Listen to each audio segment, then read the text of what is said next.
welcome or welcome back to Crafts by KMW. Thank you so much for clicking on this video and watching it today. I truly appreciate the support and I hope you will enjoy it.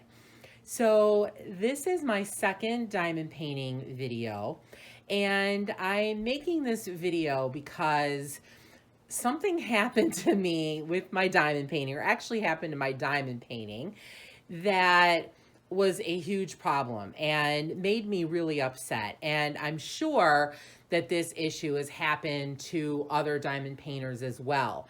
And I thought I would make the video to share what the problem is, how it arose, and give a possible solution to fixing it. So please let me know in the comments if you've had this similar problem happen on your diamond paintings, what you've done to fix it if you have, or if you try my solution, what do you think of it? I would love to know what you're thinking. So I'm working on this diamond painting, which is called Sneaky Cat. It is a Diamond Art Club painting that is 42.1 inches by 20.5 inches. So it's a big diamond painting. And I've been working on this both at home and elsewhere, and actually mostly elsewhere. And as I was completing more and more of it, I'm about half done with it now, I realized that if I was going to travel with it, I needed to do something to prevent the diamonds that I had already placed from falling off. So I decided I would seal it. And I know just from looking at people's posts in the diamond painting Facebook groups and other places online that people use a lot of different things to seal their diamond paintings. They use polyurethane, they use sealers that are made especially for diamond paintings. They use Modge Podge and other like collage mediums and sealers. So I have Modge Podge at home. So not wanting to buy anything new, I decided that I would go ahead and just use that.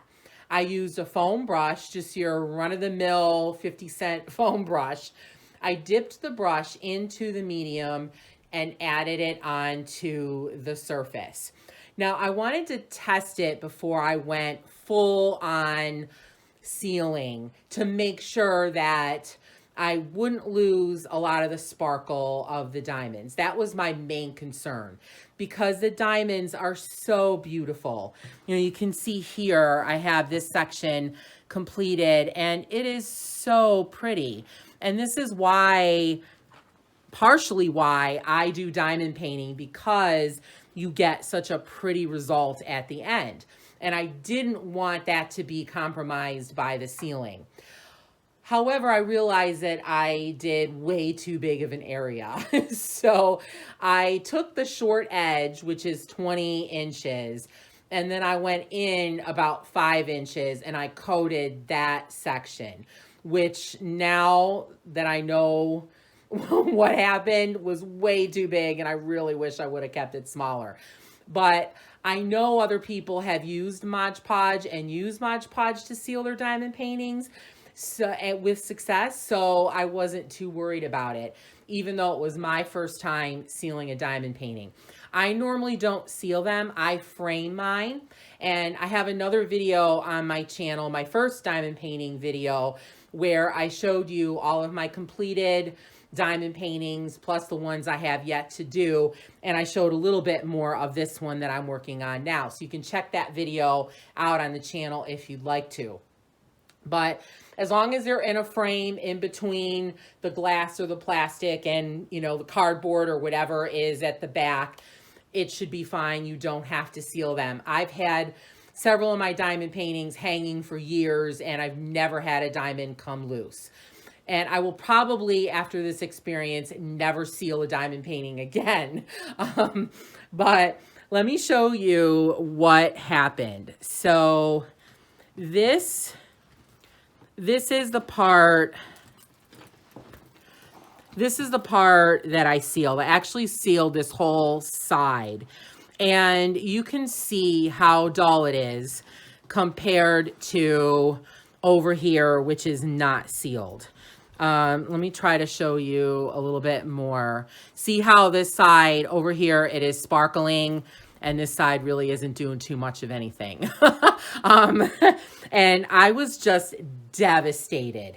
And even worse, I'm going to sit down because I'm standing, so I had a better command of the canvas. So even worse, where the diamonds are the darkest, like here, I'm going to bring you in just a little bit closer. Sorry, I'm kind of futzing around with my phone. You can see it's all white in between. And I really didn't think that I was putting too much on. I thought I was going really light. And I have lots of experience with Modge Podge. I use it all the time. I probably go through 2 large containers every year. I do a lot of collage. I do a lot of projects that I then seal with Modge Podge afterwards. So it does dry clear. And even if you put multiple coats, it gets a little hazy, but it's still basically clear. So I didn't expect anything like this to happen. And I was just devastated. So I at first thought, well, I'm going to leave it like this. You know, it'll be fine. When I hang it, you won't be able to tell. It'll be fine. And as I thought about it and I kept looking at it and holding it up, I was like, no, I can't leave it like this. It's not going to be fine. So I will know, and that will just ruin it for me. So, and this is an expensive diamond painting. The regular price of this diamond painting is $79.99. I didn't pay that much for it. I paid about $35 because I got some discounts that Diamond Art Club had going at the time, but it's still an expensive painting. It's large. And so it's not one that you would just toss out and buy another one. If this were a real small one and I didn't pay a lot of money for it, I would say, okay, I can just ditch it, buy another one if it's available, and just start over and not seal it. But I couldn't do that with this one. And because it's so big, because I paid a lot of money for it, and I do frame all of my diamond paintings, I care about how this looks. So I then bebopped onto trying to cover it up. So I thought, well, what if I took a permanent marker and went in between the diamonds to try to get rid of that white? And then I thought, well, how stupid that would be. Then if it turned out awful, I probably wouldn't be able to get that off because it's permanent marker and it would coat the diamonds. And I started to think about what if I could paint over the areas. I have some really pretty metallic paint that's very iridescent and shiny. And I was like, no, I don't think I should cover anything up. I think that would just make it worse. And again, if that didn't work, I would be, doubling and tripling my problem. So I started to think about what if I could get this off. And I was just sitting at my table, which is the table where I am. It's my dining table. I use that to craft when I'm not using it to eat on.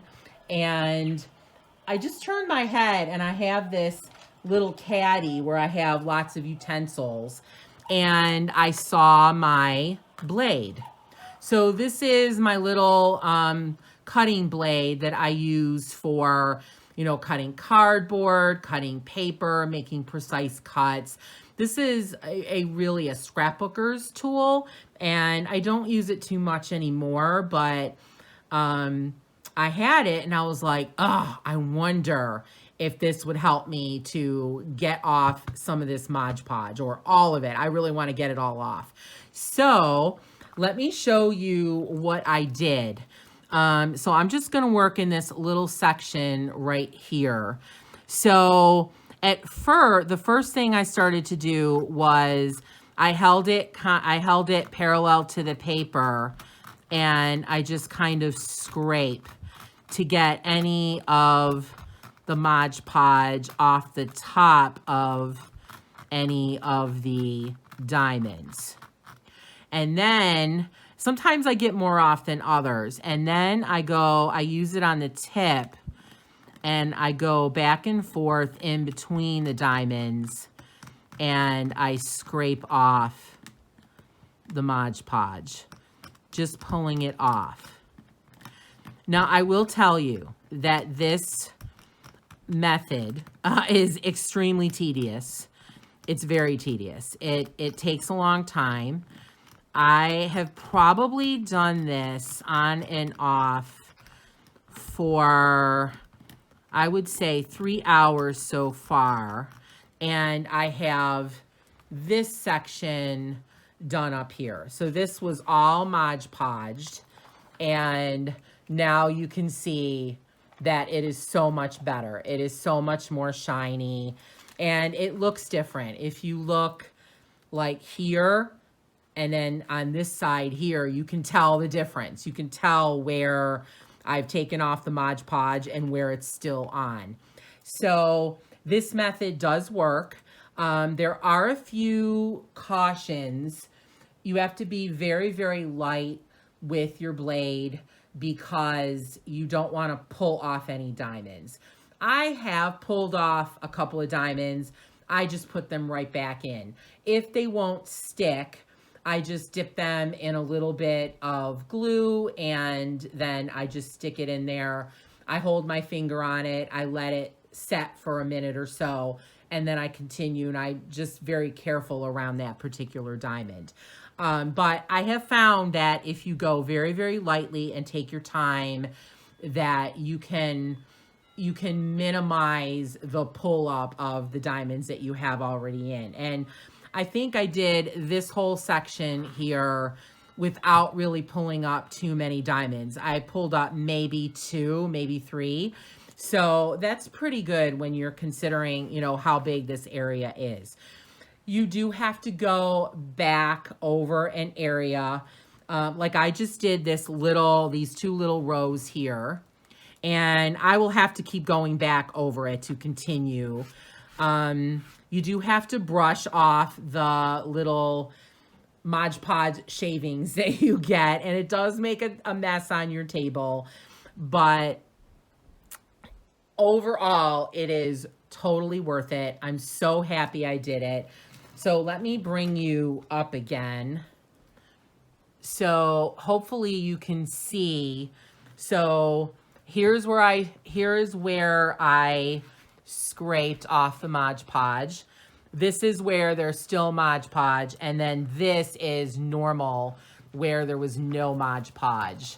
So you can see how this part over here on the right is sparkling again. This section really isn't, and this one was not touched and will not be touched. So I reckon that it's going to take me probably several weeks to get all of this Modge Podge off, doing it a couple of hours a day. I'm taking my time with it because this is a large diamond painting and I'm going to have to take it like to Michael's to get a frame for it. So I am not in a huge rush to do that. But I am really happy that I figured out a way to get it off. And I'm not sure if this would work with other methods, like if you used polyurethane or another liquid sealer and you get the same effect. I would think that it would work if you could just scrape it off. I'm not sure, so I always would recommend to start on a very small section. So when I first started this, I started just on this little corner, and I actually have a little bit more to do here. I didn't do it very well, excuse me. I didn't do a great job on it, basically, but this is where I started. And when I saw that, yes, I could get the Modge Podge off and I could get the diamonds to sparkle again the way they're supposed to, then I started doing the rest of it. So I hope this video was helpful to you.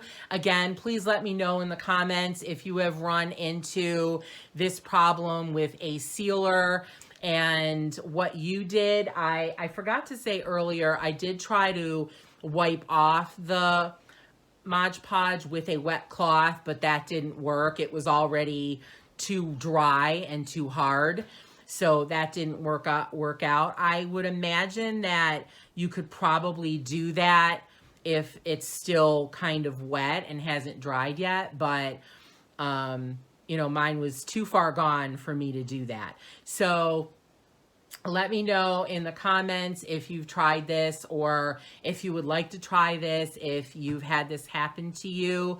Thank you so much for watching. Please don't forget to like and subscribe to support my channel and to get full access to all of my videos that I already have up and that I will do in the future. I hope you have a spectacularly wonderful and very crafty day. See you next time.